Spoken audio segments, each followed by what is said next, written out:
Hey everybody, what's up? Welcome back to video number 4 in my top 10 mini Disney series. Today we are talking all about those table service, signature service, sit-down dining restaurants all across Disney World. These are the ones that are my favorite. I have eaten at multiple times. I constantly return to when we're planning special events. These are always the restaurants that I recommend. So without further ado, let's jump into it. Before I jump into the exact restaurant, I want to give you a little disclaimer. These are in no particular order. When I sat down to figure out my top 10 restaurants, I just wrote them in the order that they came to me. So it's not like number 1 is like my number 1 go-to. These are just top 10. They could be in any order. It depends on if we're celebrating anything, where we're at for that day with that plan. Are we in a particular location of the resorts? Are we not? Are we at a particular park? All of those types of things do factor into us choosing these restaurants. And so that's why it's not really my number 1 favorite. These are just top 10 based on all of those factors. So number 1 is Sanaa at the Animal Kingdom Lodge. We absolutely love the bread service there, we love the drinks there, and we love the fact that when we sit, we can watch the animals. The food is amazing, service has always been phenomenal, and the atmosphere it does it for us. So that is why Sanaa is our number 1. Number 2 is, we call it Skipper Canteen, but I think the actual name is Jungle Cruise Navigation Limited Skipper Canteen Restaurant. It's a mouthful. I just call it Skipper Canteen. It is in the Magic Kingdom. It is right across from the Jungle Cruise. It's kind of, in my opinion, an underrated hidden gem because it's so easy to just walk by it and think it's just a seating area when it's actually truly a restaurant. We love the atmosphere. It's very similar to the Jungle Cruise, very much those like dad jokes, the humor, everything like that. All of the staff that work or cast members that work in Skipper Canteen, they have the same senses of humor as the cast members who work on Jungle Cruise. So we love the atmosphere. We like that it's quiet and it's out of the way, and you almost feel like you leave the Magic Kingdom when you go into the restaurant because you don't hear or see any of the park stuff going on around you.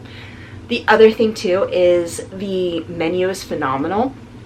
I always get the Perkins Thai noodle, so it's basically a pad Thai.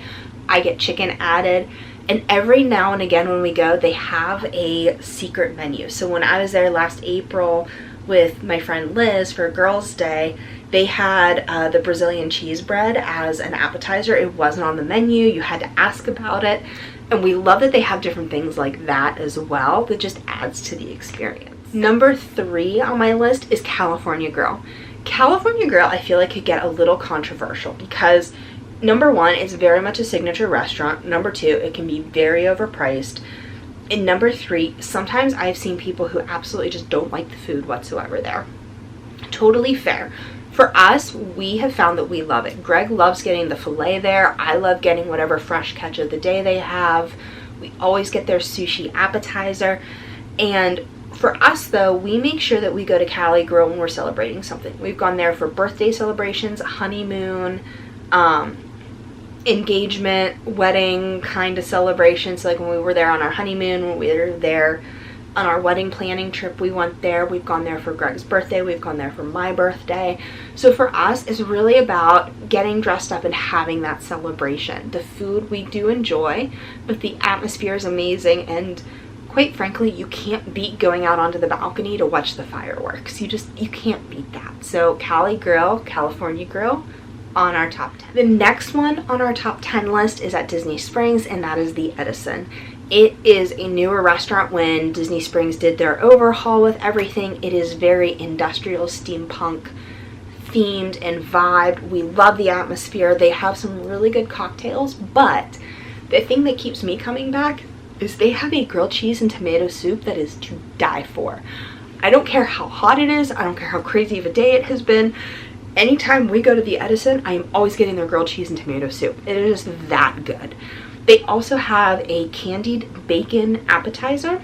So it's literally just canned strips of bacon that have been candied and cooked, and it comes on like a little mini clothesline, and The presentation is amazing. The bacon tastes amazing. So for us, that's one that we always keep going back to because the quality of food has been consistent, the service has been consistent, and the food just tastes phenomenal. Number 5 on my table service list is the Boathouse. We went for the first time last August, and again, planning on going again this November. The drinks, I talked about Duck Duck Raz in my drink video, is really good. I had an amazing shrimp salad. It's no longer on the menu, but what Greg had is still on the menu, and he had the andouille and shrimp mac and cheese. I ate some of it, he ate some of it, and it's to die for. It is one of the best mac and cheeses I've ever had in my life. Now, if you know me, you know I am a little bit of a mac and cheese. I like to call myself a connoisseur. I eat a ton of mac and cheese. I love it. I get very judgy and picky about my mac and cheese. So this one blew me away, and I absolutely loved it. So the Boathouse is on our top 10. Number 6. I have my list sitting on the floor in front of me, so I keep glancing at it to make sure that I'm giving you guys the right numbers. Number 6 on our list is the Kona Cafe at the Polynesian. I have been there 3 times for breakfast. I've never been there for lunch or dinner, so I can't speak on that. But the Tonga toast and the French press coffee for breakfast just make your morning. So Tonga toast is like, oh my gosh, I swear it's like a quarter of a loaf of bread. It's just gigantic. And it is stuffed with like bananas and, yeah, I think it's bananas. It's tossed in the batter and then it's cooked. And then you have like a strawberry compote to pour over top of it. And it is just, it's so big that when Liz and I went together, we basically split the entire thing because there's no way one person could or should really be eating that much. Like, seriously, it was as big as my face. So we split that, had a French press of their Kona coffee, and it is, in my opinion, the perfect way to start your day when you want to go somewhere, sit down, have a good breakfast, not feel rushed, and just really start your park days. Number 7 on my list is Topolinos Terrace at Riviera. I have been there for both breakfast and dinner. Breakfast is okay. It is a character breakfast. If you don't want a character breakfast, I wouldn't suggest going there. The food was phenomenal. When we went there, we were there with friends of ours, and we had everything from the smoked salmon to, oh my gosh, like a regular breakfast platter with like eggs and sausage to waffles and pancakes. And so we had a little bit of everything. Food was amazing. But again, if you don't want character breakfast, I wouldn't suggest breakfast. Greg and I did dinner there because we were staying at Riviera, so we were like, why not just, try dinner there since we hadn't done it yet. And it was amazing. We had a gnocchi appetizer, and I could have made that my dinner. I could have ordered a couple of those to make that dinner. I had the lobster linguine, which was phenomenal. He had the filet, which he absolutely loved, and we both agreed. For us, we do sometimes enjoy character breakfasts, so breakfast and dinner are both going to be go-tos for Topolinos Terrace. Number 8 on my list is Wine Bar George at Disney Springs. Again, this was a first for us. We wanted to try something different at Disney Springs when we went last week. Did Wine Bar George, and we ordered a couple different of the dishes. So those dishes are very much appetizer shareable type dishes. So Greg had the sangria, I had the cava, which is on my top 10 list of drinks. And then we had the charcuterie board, we got the burrata, and then we got the hummus. And all 3 were amazing. The size portion-wise were absolutely perfect for him and I to split all 3 dishes between the 2 of us. If we were going with a couple other people, I probably would have gotten another 2 to 3 dishes just so that everybody, had enough. For us, that's dinner.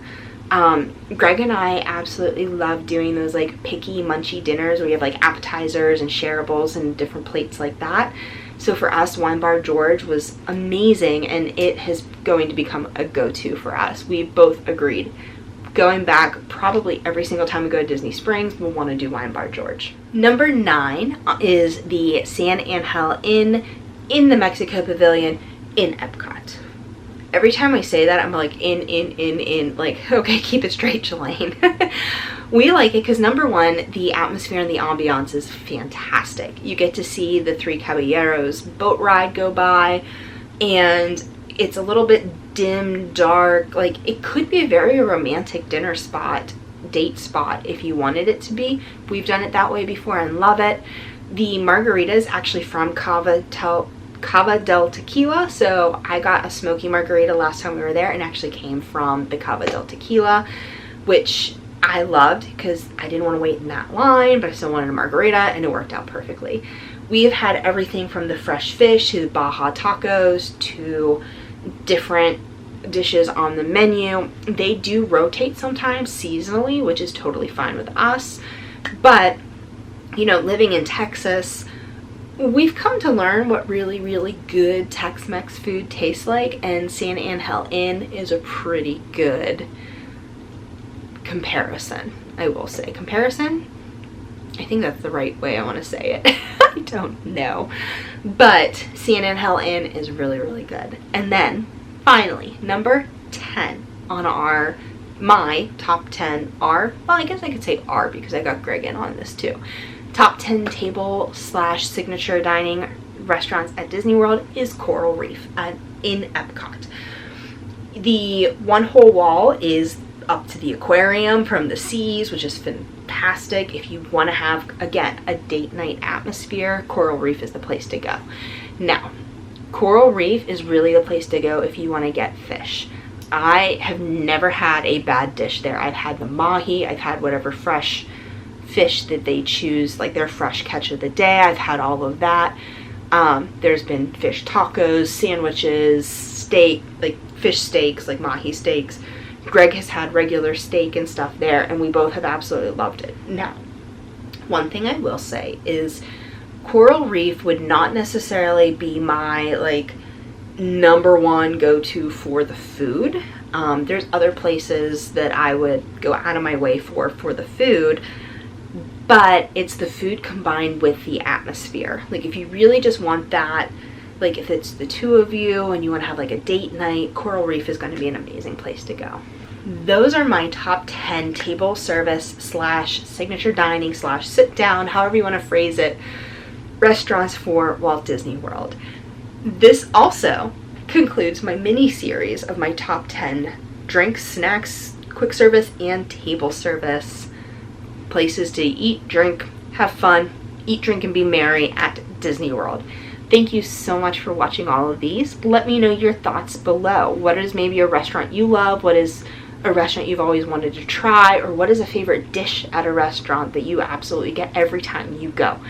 I want to know because I'm always looking for ideas for future trips. Thank you so much for watching. You guys know the drill, like, comment, subscribe, all that fun YouTube stuff. Don't forget, over on Instagram, all of my trip highlights are going to be saved under my highlights. You'll get to see the different things that I did on all of my past trips, not just last week's trip, but all of my trips. Again, thank you so much for watching, and I'll see you guys in the next video. Bye, everybody.